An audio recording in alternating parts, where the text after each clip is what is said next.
He was kicked out of the first-class lounge. 2 days later, he erased the entire management team with one decision.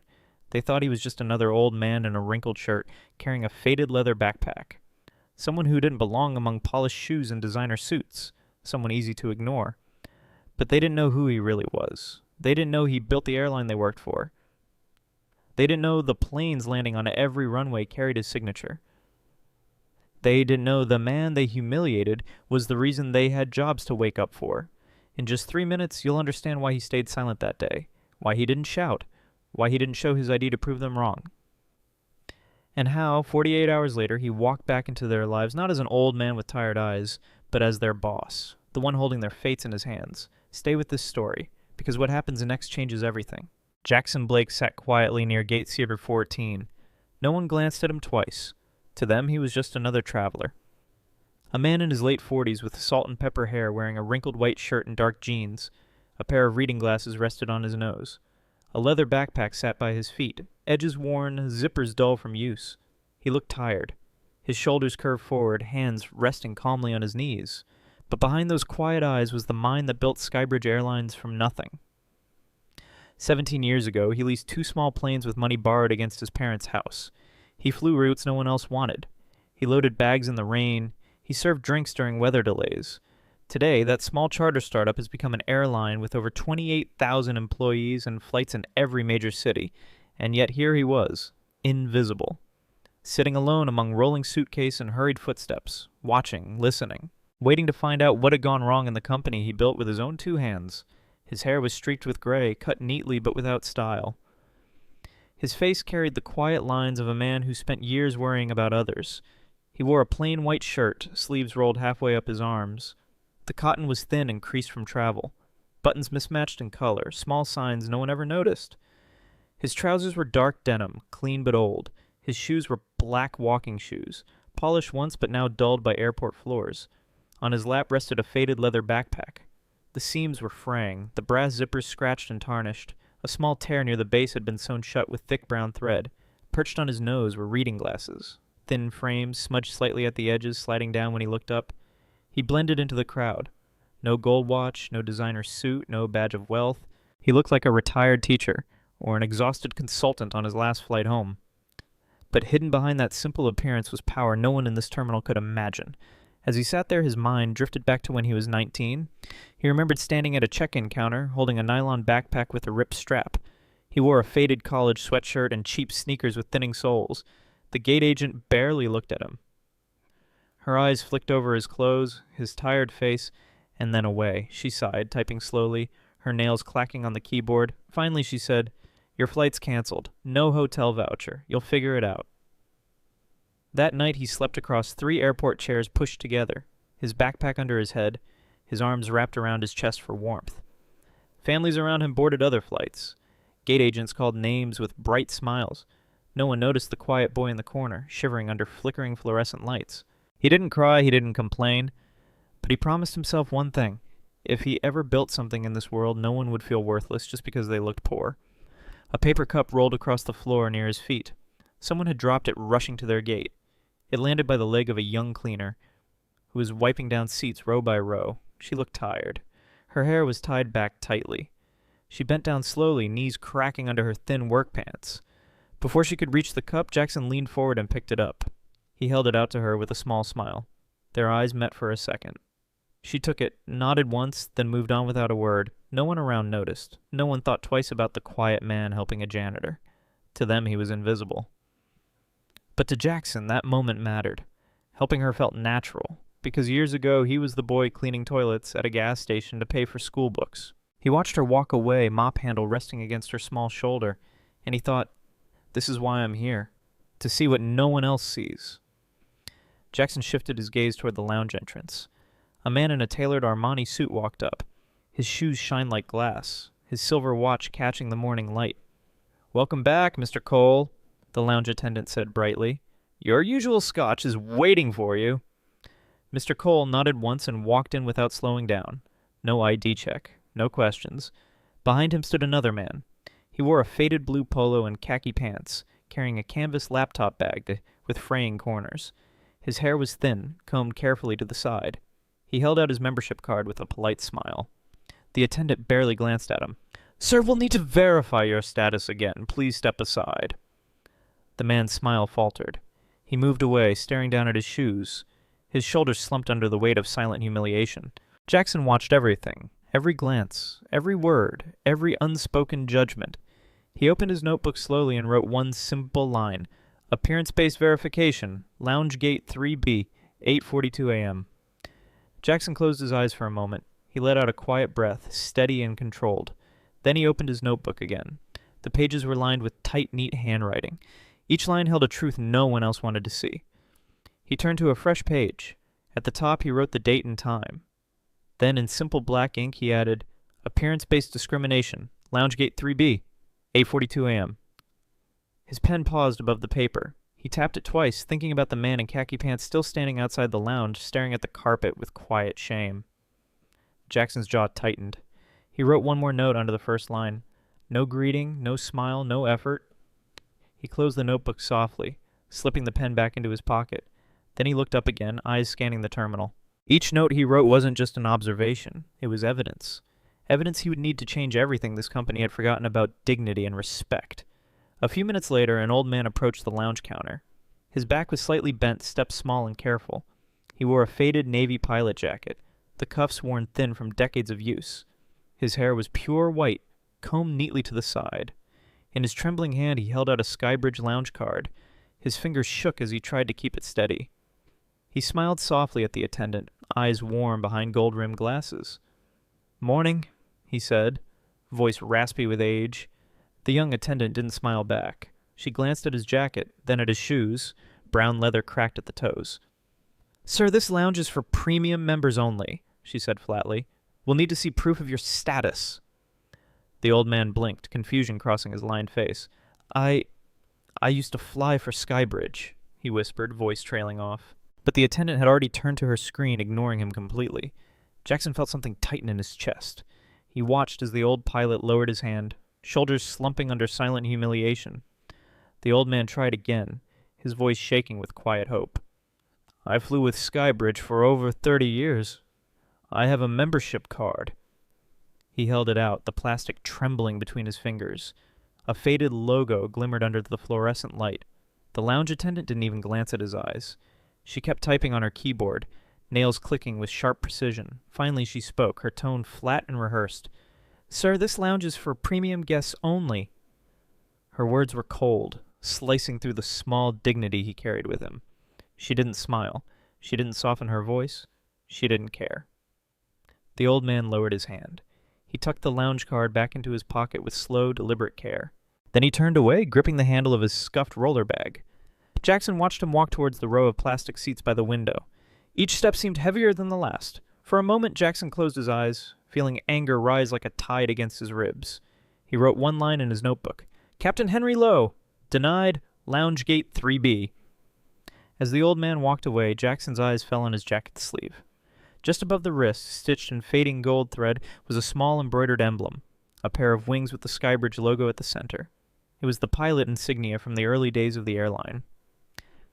Back when they only had 2 planes, back when every pilot knew every mechanic by name. Jackson remembered that logo well. He had designed it himself in his parents' garage, tracing the wings by hand onto paper before sending it to the embroidery shop. Seeing it now, worn by an old captain, made his chest ache. This man wasn't just a customer. He was part of Skybridge's foundation. He had flown their first routes through storms and endless night skies. He had carried passengers to safety long before Skybridge became a household name. And now he was turned away like a stranger, like his decades of service meant nothing. Jackson felt something settle cold and heavy inside him. The old pilot rolled his bag away from the lounge counter. Its wheels squeaked softly against the polished floor. He moved with slow, careful steps as if each one carried a hidden pain. He found an empty plastic chair near the window. With a quiet sigh, he lowered himself down. His back curved forward, shoulders sinking under an invisible weight. He rested his hands on top of his bag handle. His eyes stared out toward the runway, unfocused and distant. Planes moved across the tarmac in silent rhythm, their engines roaring with life. But his gaze saw none of it. Instead, his expression carried a tired sadness. Memories of skies he once ruled. Memories of passengers who clapped when he landed safely through storms. Memories of younger days when his uniform commanded respect. Now he sat alone under flickering fluorescent lights, blending in with forgotten travelers. His wings, once symbols of pride, rested unseen on a frayed sleeve. Jackson watched him quietly. And in that moment he felt the deep rot spreading through his company. Jackson looked at the old pilot sitting hunched over his bag. A quiet voice echoed in his mind. It was his own, speaking truths he could no longer ignore. He flew our first Cessna into flood zones. He carried food, water, and medicine to people stranded in rising waters. He landed on broken runways in the middle of storms. Jackson swallowed hard, his throat tight with anger and grief. He did it for this company, for the promise we made to serve every life with dignity. He watched the man shift in his seat, adjusting his jacket against the cold air drifting through the terminal. And now, Jackson whispered under his breath, he has turned away from a lounge built by the airline he helped save. His eyes burned as he wrote in his notebook. Not just words, not just data, but promises to himself. This ends here. He closed the notebook slowly, feeling the quiet rage settle deep inside his chest. Jackson shifted his gaze from the old pilot to the boarding line nearby. His eyes landed on a small boy, no older than 6. The child stood close to his mother, one hand gripping the edge of her coat. His other hand pressed against his chest, fingers curled tightly as if trying to ease the pain inside. He was thin, too thin for his age. His face was pale, lips tinged with blue. Dark shadows lay under his eyes, skin stretched across small cheekbones. He wore a simple red hoodie and loose gray sweatpants. His shoes had cartoon stickers peeling off the sides. A small oxygen tube ran from his nose to a portable tank his mother carried on her shoulder. The boy's breathing was shallow.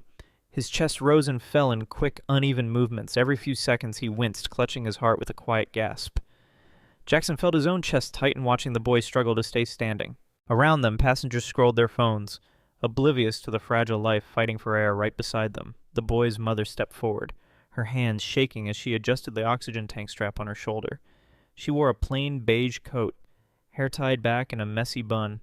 Fatigue lined her eyes, but worry burned brighter. She leaned towards the gate agent, voice trembling with urgency. "Please, she said softly, "my son has a congenital heart defect.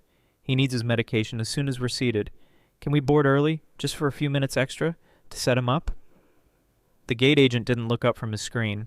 He continued typing, fingers tapping keys in a flat rhythm. The mother swallowed hard, glancing at her son. He was leaning against her hip, breathing fast and shallow, eyelids fluttering from exhaustion. She tried again, her voice cracking. "Please.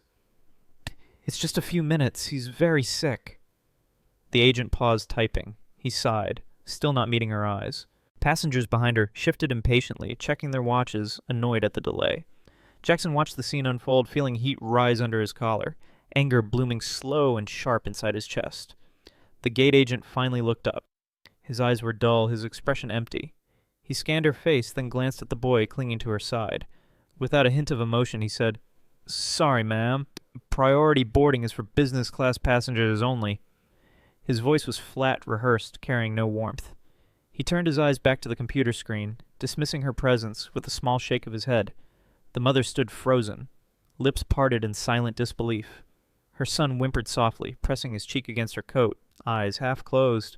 She tried to speak, but her voice caught in her throat. The passengers behind them began shifting forward, filling the space she left as she stepped aside. No one looked at her, no one looked at the boy. Jackson watched her shoulders shake once as she exhaled a shaky breath. She bent down and kissed her son's forehead, whispering something only he could hear. He clutched her tighter, his thin fingers curling around the fabrics of her coat. The boy began to cry, small gasping sobs that shook his thin chest. He pressed his hand harder against his heart, his shoulders curling inward as if to protect himself from the pain. His mother's hands trembled as she reached into her coat pocket. She pulled out a folded piece of paper, the edges worn and soft from use. Her fingers fumbled, trying to unfold it quickly. "It's his prescription," she whispered, voice breaking. "Please. He just needs to sit down and take his pills." But the gate agent had already turned away. He called out the next boarding group, his voice echoing across the waiting area. "Group 2, business class and priority boarding now." People began moving forward around her, brushing against her arms, their suitcases bumping her legs without apology. The boy buried his face against her stomach, his small body shaking with each painful sob. His breathing grew louder, ragged and uneven. Jackson sat frozen, eyes locked on them, feeling fury burn low and steady in his chest. It pulsed with every shallow breath the boy took. Jackson opened his notebook with slow, deliberate hands. He flipped past pages already filled with small, neat writing. Each line was a quiet indictment of everything his company claimed to stand for. He found an empty space near the bottom of a page. His pen moved steadily across the paper. Child, cardiac illness, denied early boarding, reason, no priority ticket, gate 22, 9:14 a.m. He paused, staring at the words. They looked cold, clinical, but behind each letter burned the image of a small boy gasping for breath. He underlined reason, no priority ticket twice. A sick child. Turned away by his own staff. Not because there was no seat, not because the flight was full, but because his mother hadn't paid extra. Jackson closed the notebook softly. His fingers pressed against the cover, feeling the weight of every truth inside. For the first time that morning, he felt something in him begin to harden into resolve. As he closed his notebook, memories pressed against his chest. He was 19 again, standing at a crowded gate with a trembling voice. He remembered gripping his boarding pass so tightly it bent under his fingers. His eyes burned from tears he refused to let fall. "Please," he had said to the agent, voice hoarse from crying all night. "My father just passed away. I need to make it to his funeral. Can I board early to call my mother before takeoff?" The gate agent never looked up. She waved a manicured hand in dismissal. "Wait for your group to be called, sir. That's the policy." Da-da! He remembered walking back to his seat, feeling the heat of silent humiliation creep up his neck. His legs felt heavy, like he was dragging chains across the worn carpet. He sat down and stared at his shaking hands. In that moment, he promised himself he would never treat people like they were invisible. Today, that promise felt broken. Jackson sat still, notebook resting on his knee. His eyes followed the mother and child as they moved to the back of the boarding line.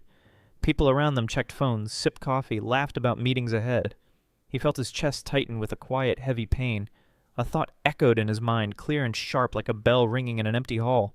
"We don't just sell airplane tickets. His fingers curled around the edge of his seat, knuckles whitening. "We sell how people feel about themselves." He closed his eyes and let the words settle inside him. Each syllable carried the truth he had ignored for too long. It was never about the price of the seat, or the miles collected on a loyalty card. It was about dignity, about walking onto a plane, feeling seen, feeling worthy of care, feeling human. He opened his eyes slowly. Resolve flickered behind his tired gaze, burning quiet but fierce. Jackson shifted his gaze to another line near gate C-18. A young mother stood holding a toddler on her hip. The little boy clung to her shirt, his eyes red from crying, his small face pale and sweaty. She stepped forward to speak to the gate agent. Her voice was quiet, trembling with exhaustion. "Please," she said softly. "My son has stomach problems today. Could we move closer to the bathroom, just in case?"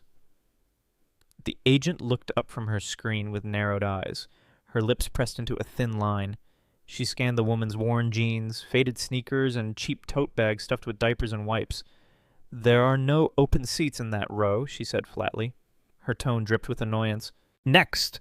The mother opened her mouth to plead again, but the agent had already turned away to call the next passenger. The boy whimpered against her shoulder, his small body trembling with discomfort. She pressed her lips to his hair, her eyes filling with quiet tears. Jackson felt fury coil cold and tight inside his chest. Jackson opened his notebook again. His hand moved steadily, though his knuckles were white from gripping the pen too hard. He wrote in small, sharp letters, "Single mother, child with stomach illness, request, seat closer to restroom, response, denied, agent dismissive, gate C is 18, 10:03 a.m. M.M. His jaw tightened as he underlined denied twice. He closed his eyes briefly. A low voice echoed in his mind. It was his own, calm but edged with silent rage. "They aren't just turning people away.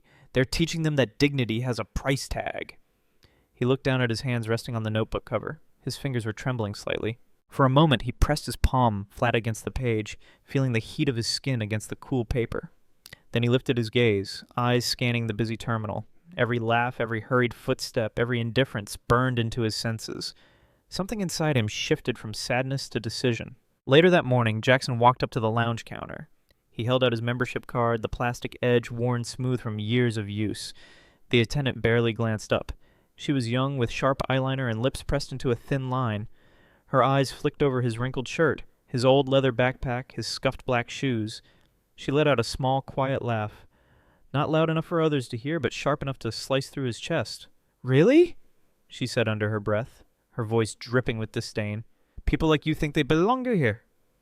Jackson blinked slowly, feeling each word settle heavy and cold inside him. She tilted her head, raising an eyebrow as if to challenge him. Then she spoke louder, her tone clipped and professional. "Sir, this lounge is for premium guests only. Please step aside." He didn't reply. He simply lowered his hand, slipping the card back into his pocket. Around him, no one noticed the quiet humiliation that settled across his shoulders like a heavy coat. Jackson stepped back from the counter without a word. He turned slowly, feeling the quiet sting of shame spread across his chest. His shoes scraped against the polished floor as he walked away. He found an empty plastic chair near the window. The seat was cold against his back as he lowered himself down. Around him, passengers scrolled their phones, sipping coffee, waiting for their flights to be called. No one noticed the man sitting alone with tired eyes and quiet hands. He pulled out his notebook and opened to a fresh page. His pen moved slowly across the lined paper. Me. Denied lounge access. Appearance judged. Gate 3B, 9:45 a.m. He paused, staring at the words. They felt heavy under his gaze. He closed the notebook softly, resting it on his lap. Outside the window, a plane lifted off the runway, its silver wings catching the morning light. Jackson sat still, the cold plastic pressing against his spine, the echo of her words ringing deep inside his chest. As Jackson sat in his plastic chair, he felt a movement near his feet. He looked up just in time to see the lounge attendant walk past. She didn't look at him. But as she passed, her polished black shoe nudged the side of his leather backpack. It wasn't a hard kick, just a small, careless push, enough to send the old bag tilting onto its side, the zipper scraping against the floor. She kept walking without pausing, her lips curling into a faint, dismissive smile. Jackson reached down and lifted the bag back onto its base. His fingers brushed the worn leather, feeling the deep scratches and soft patches smoothed by years of use. He watched her walk away, her heels tapping sharp and confident against the tiles. For a moment he sat frozen, eyes fixed on her retreating figure. Then he opened his notebook again, the pen trembling slightly in his grip. Something shifted deep in his chest. A quiet promise. A silent warning. This story wasn't over. Jackson reached into his pocket and pulled out his phone. He unlocked it with a slow swipe, eyes heavy with thought. Scrolling through his emails, he opened a folder marked Customer Feedback last month. Line after line filled the screen. Words blurred into each other, but their meaning cut clear and deep. Staff dismissive, felt judged at the counter. Gate agent rude, didn't even look at me. Lounge attendant acted like I didn't exist. He kept scrolling. No mention of delays, no mention of missed connections or lost bags. Just stories of people made to feel small, stories of quiet humiliations delivered with corporate smiles. He closed his eyes, letting the screen dim in his hand. A quiet thought rose in his chest, bitter and sharp. This isn't about flights arriving late, he whispered to himself. This is about dignity arriving broken. He opened his eyes again, the glow of the screen lighting the hard set of his jaw. Jackson stared at the dark screen of his phone, his reflection looking back at him. Tired eyes, wrinkled shirt, gray hair catching the harsh airport light. A quiet voice rose in his mind, calm but heavy with truth. This isn't the failure of one employee. He closed his eyes, letting the thought settle deeper, its weight spreading across his chest. This isn't about one rude agent or one careless lounge attendant. His breathing slowed, each inhale deliberate and controlled. This is the failure of a system. He felt his fingers tighten around the phone, the plastic case creaking softly under his grip. A system that rewards smiles only for those who look wealthy. His jaw clenched as he exhaled through his nose. A system that teaches dignity is a privilege, not a right. He opened his eyes again, gaze steady and unblinking. This isn't the failure of one person, he whispered under his breath. This is the failure of us all. Night fell over the city, casting long shadows across the hotel room floor. Jackson sat at the small wooden desk by the window, the yellow glow of a single lamp spilling over scattered papers. His notebook lay open beside him, its pages covered in tight, dark handwriting. He spread out slips of paper torn from the legal pad. One by one, he arranged them into neat columns. Lounge, boarding, gate, staff. Each column held stories of quiet cruelty, moments where dignity was measured against a price tag, moments where kindness was rationed like a luxury. He moved a note under lounge that read, Old pilot denied, uniform emblem unnoticed. Under boarding, he placed, Child with heart defect, denied early access, gate to 22. His hands moved steadily, though his chest felt heavy with every line he read. Outside, red taillights blurred across wet streets. Inside, only the soft rustle of paper broke the silence. Jackson leaned back, eyes scanning the columns, Patterns were forming, truths too heavy to ignore. The next morning, the boardroom buzzed with quiet tension. 12 executives sat around the long glass table, screens glowing with spreadsheets and muted graphs. At exactly 9 o'clock a.m., the double doors opened. Jackson stepped in. He wore a tailored navy suit, the fabric crisp and smooth against his frame. His hair was neatly combed back, streaks of gray gleaming under the overhead lights. His face was clean-shaven, revealing sharp jawlines and silent authority, but it was his eyes that silenced the room. Cold, focused, steel under calm water. He walked to the head of the table without a word. The echo of his polished shoes against the marble floor carried power with each step. Executives shifted in their seats, straightening their ties and smoothing their blouses. This wasn't the tired old man they dismissed at the lounge. This was Jackson Blake, founder, CEO, the man whose signature sat at the bottom of every paycheck in the room. He placed his leather notebook gently on the table. Then he looked up, eyes cutting through the silence. Silence filled the boardroom like thick fog. No one moved. No one spoke. Executives stared at Jackson, their eyes darting between his clean suit and his cold gaze. Some shifted uncomfortably, recognizing his authority but sensing something deeper beneath his calm. Not one of them realized who he had been just 24 hours ago. Not the man in the wrinkled shirt, not the man with the scuffed shoes and worn backpack, not the man they would have walked past without a second glance.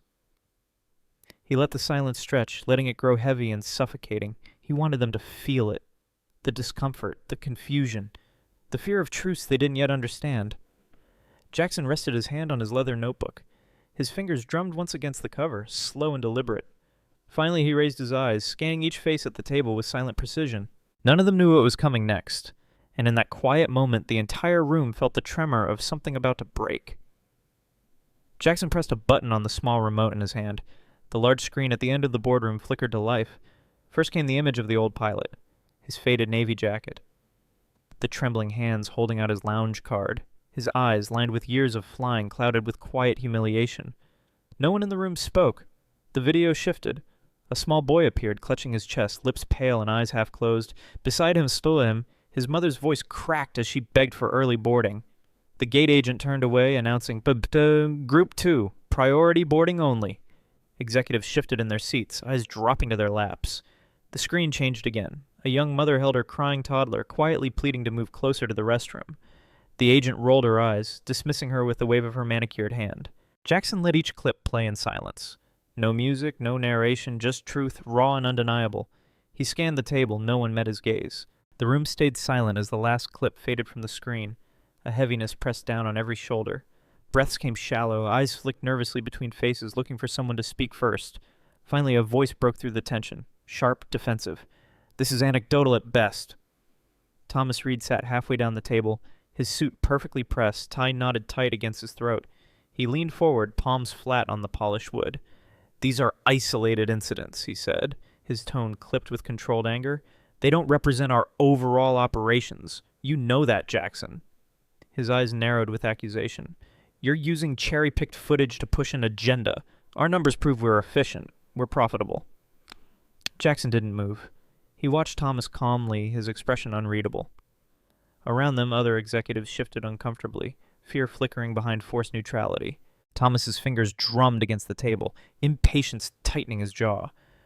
"This isn't about culture," he snapped. "This is about outliers, exceptions, nothing more." But deep inside, a tremor of doubt flickered in his eyes. Jackson didn't flinch. He didn't look away from Thomas's narrowed eyes. Instead, he pressed another button on the remote.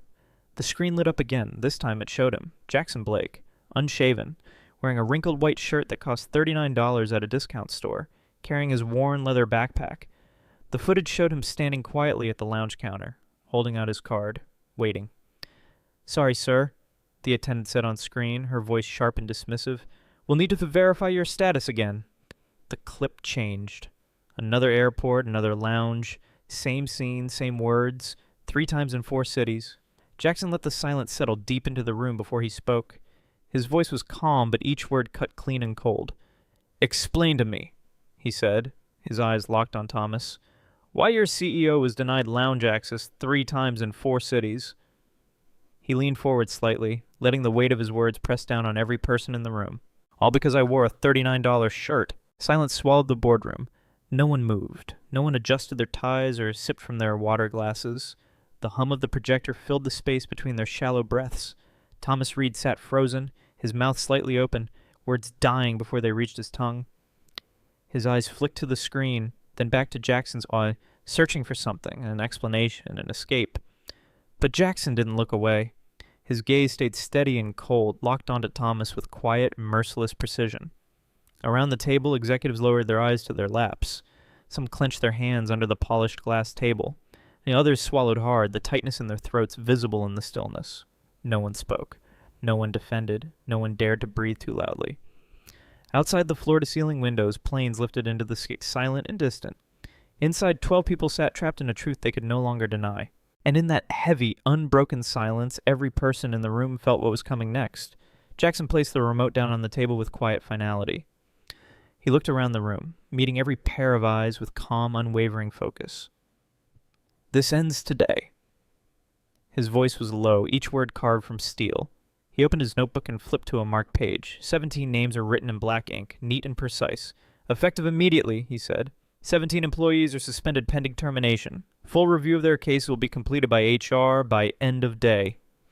He paused, letting the words settle heavy into the silence. His eyes shifted to Thomas Reed. Their gazes locked. "Thomas," Jackson continued, voice unchanging, "your position is terminated effective immediately." Thomas inhaled sharply, his mouth opening to protest, but no words came. Only the shallow sound of his breathing filled the still room. Jackson closed his notebook softly. The click of the cover echoed across the polished table. "No more excuses," he said quietly. "No more hidden cruelty under our name." He leaned back in his chair, silent and unbreakable. The double doors opened softly behind Thomas. 2 uniformed security officers stepped into the boardroom. Their footsteps were quiet against the marble floor, but their presence thundered in the silent room. Thomas turned, eyes wide with disbelief. His lips parted, searching for words he couldn't find. "Mr. Reed," one officer said calmly, "please come with us." Thomas looked back at Jackson, hoping for a flicker of mercy, but Jackson's eyes were cold and steady, his face unreadable. Slowly Thomas stood. He straightened his suit jacket with trembling fingers, then walked toward the officers. They flanked him on each side, leading him out without a sound. The doors closed behind them with a soft click. Jackson didn't watch him leave. Instead, he reached into his leather briefcase and pulled out a thick folder. He placed it on the table in front of him. The tab read, "Rebuild Plan, Culture and Service Overhaul." He flipped it open, eyes scanning the first page with quiet, focused resolve. "We begin today," he said softly, his voice calm but unbreakable. At exactly 2 p.m., screens lit up in every Skybridge break room, lounge, and operations center. Over 28,000 employees paused to watch. Jackson sat alone in the broadcast studio. He wore a simple white shirt and navy tie. No stage, no corporate backdrop, just him against a plain gray wall. He looked directly into the camera, eyes steady and voice quiet. "When I was 19, he began, "I slept under airport chairs because I couldn't afford a hotel after my flight was canceled." He paused, letting the words settle. "I promised myself if I ever built something in this world, no one who walked through my doors would feel humiliated for being poor." His gaze dropped for a moment, his shoulders tightening. "I broke that promise." He looked back up, eyes clear with resolve. "That ends today. I will not lead a company that teaches the people their dignity depends on their wallet."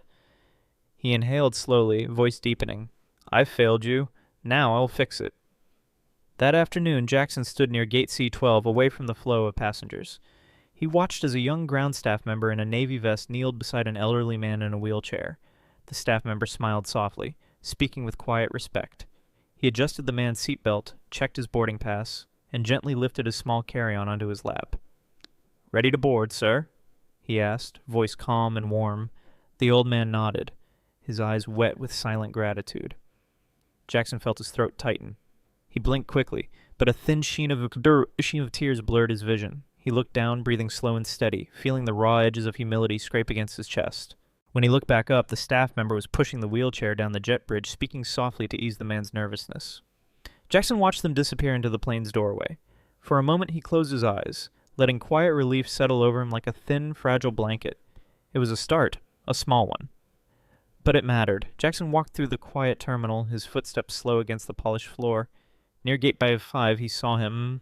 The old pilot sat alone, his faded navy jacket zipped up to his chin, the gold-stitched wings on his sleeve catching the afternoon light. Jackson approached softly and stood up in front of him. "Captain Henry Lowe," he said, voice low and respectful. The old man looked up, confusion flickering across his tired eyes. Then recognition bloomed, soft and quiet. Jackson extended his hand. "Thank you," he said, his voice trembling despite his calm face. "Thank you for every flight you flew for Skybridge, for every storm you landed through, for every family you carried home." Captain Lowe blinked, his eyes glistening. He reached out with a trembling hand and gripped Jackson's firmly. For a moment, neither spoke. They just stood there. Two men tied together by sky, silence, and gratitude too deep for words. Jackson held his hand a moment longer, then nodded quietly. As Jackson walked away from Captain Lowe, his eyes stayed fixed on the glowing departure boards ahead. His chest felt heavy, but there was a quiet strength blooming beneath the weight. A voice echoed in his mind, clear and grounded, carrying the truth he had always known but too often forgotten. "We don't fly to sell tickets." His footsteps fell in slow, deliberate rhythm against the polished tiles. "We don't fly to fill business-class seats with tailored suits and silent greed." He inhaled deeply, letting the cool airport air settle into his lungs. "We fly to serve hearts, to carry hopes across skies, to remind every passenger, rich or poor, strong or fragile, that they matter." His gaze softened as he watched a young father lift his daughter into his arms, her tiny backpack bouncing against his chest. "We don't fly to sell," the voice whispered again. "We fly to serve dignity. We fly to serve people. We fly to serve their hearts." Jackson felt resolve settle firm in his bones. Have you ever been judged because of how you looked? Because your shirt wasn't ironed, your shoes weren't polished, or your bag was too old? Have you ever felt eyes scan your body and decide your worth in a single breath? Tell your story below. Tell us about the time someone made you feel small, or the moment a stranger showed you dignity when no one else did. Because silence feeds injustice. Because unspoken pain becomes invisible pain, and invisible pain never finds healing. Write it down. Share it here. Not for sympathy, but so that someone reading your words knows they are not alone. We read every comment. We carry every truth with us. Because change doesn't begin in boardrooms or policies. It begins with voices refusing to stay quiet. Don't let silence stand beside injustice. Speak, and let the world remember what dignity sounds like.